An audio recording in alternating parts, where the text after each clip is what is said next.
That's basically kind of giving us a one-year extension. Mm-hmm. There are some who say it's very logical, and being able to sit back with a clean sheet of paper, let's figure out what loopholes can we close, what can we do to try to increase revenue and do all these things. There are others who say we're just kicking the can down the road for another year, and there's no evidence at all that this very rancorous congressional House, both sides of the aisle, are ever going to be able to work together in the House or the Senate. Are you optimistic about that? Do you think that really can happen?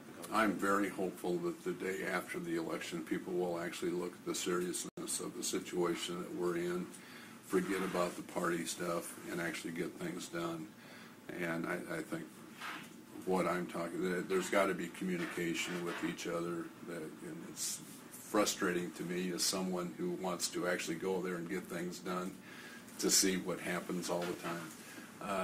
And my example I gave earlier about how to actually accomplish stuff, I think would hold true. But people, I would hope, in the lame duck, I don't know if there's time to do tax reform. I don't know if in a lame duck session. That's why I think we need that window of opportunity to actually get a bipartisan consensus and agreement as to how to go forward. We're not competitive worldwide as far as our corporate tax code, and we have to address these things for us to get this economy growing again. And once again, this uncertainty that's out there is retarding growth so much in job creation in this country. There's $2 trillion sitting there on the sidelines today in the private sector that would be invested if, in fact, they knew what the taxes were going to be and what the regulatory schemes were going to be. Do you think leadership would support what you're saying in terms of tax reform that Absolutely. does, in fact, increase revenues? I mean, I've heard bitter criticism of any kind of increase in revenues, that the government is collecting too much money now from people. Well, the number one problem is spending, but let me just say, you could increase revenues dramatically if you had certainty, if you had people going to work, if you had in paying taxes, if you had companies investing into this economy, which they will not do unless there's certainty out there. So the way you increase revenues in my mind, is to look at every loophole that's there. But also, if you give the economy certainty, I think we could be on the verge of a huge increase in economic activity and hiring if, in fact, we would simply tell people for the next 10 years your taxes are going to be this. But the regulatory burden is not going to be such that you're fearful of the next shoe to fall. And then it's the uncertainty out there. We have, I think, a great pent-up demand and opportunity. The way you generate revenue for the federal government is to have economic activity. And if you go back to when I was there, when we quote had a balanced budget, we never had an operating balanced budget because they were always using Social Security revenues in the budget. But the fact of the matter is, we were flooded with capital gains taxes because the dot-com and then the bubble finally burst, but capital gains were flooding into the Treasury. And that's really how we got to a, quote, surplus, although it wasn't real, situation at that time.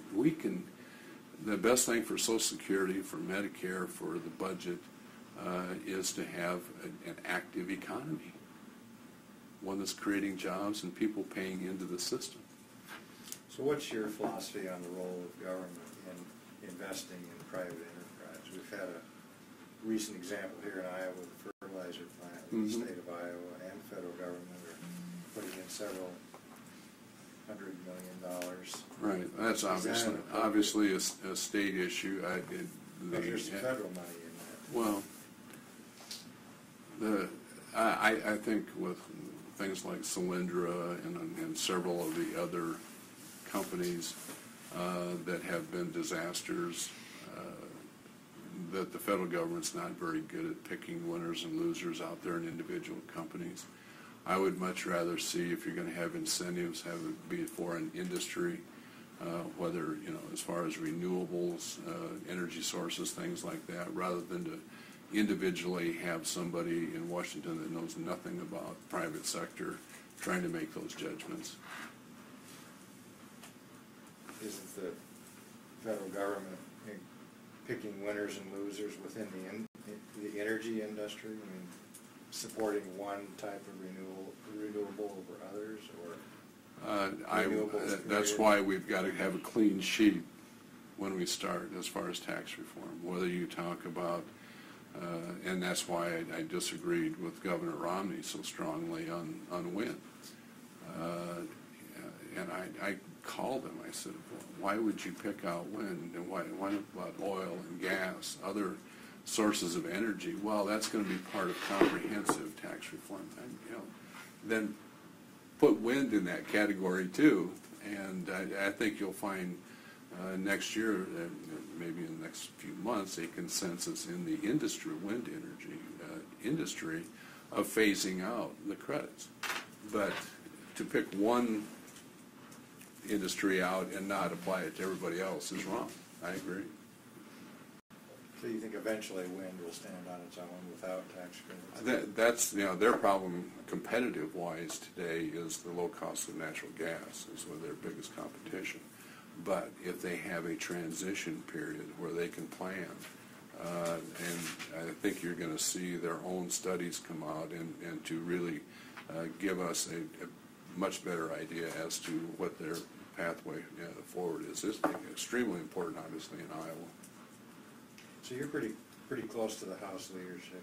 Tell us why the Farm Bill didn't get anywhere in the House this year. I mean, the reason that they will tell you is that they didn't have the votes to pass it.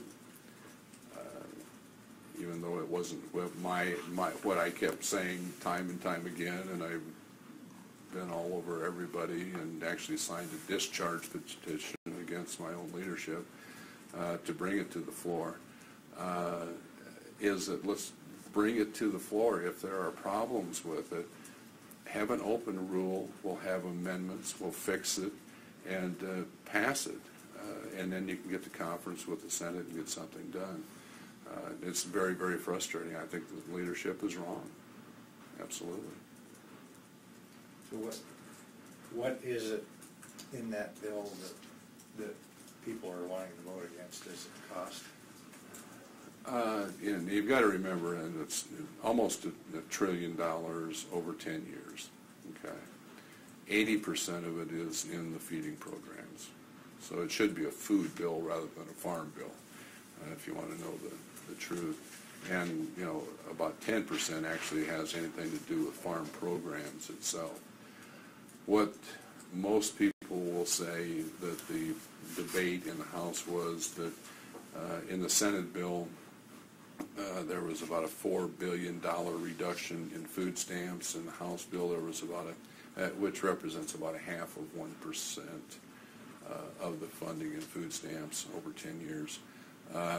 And in the House bill, it was a little bit over $16 billion of reductions as far as food stamps. And there are some people that don't believe that reduction is enough. You have some people believe that it was too much, and that really is what most people believe was the biggest problem as far as passing. You've got, and leadership said, well, listen, we have a coalition. We've always had a coalition of urban and rural members supporting a farm bill. They were very concerned, what they told me, of destroying that coalition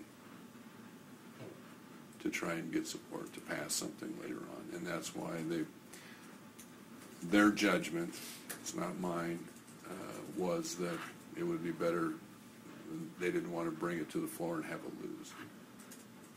Would you have voted for the House committee bill? I would have voted and then see what came out of conference, absolutely, to move the process, yeah. Are we spending too much on food stamps in this country right now? Well, and the current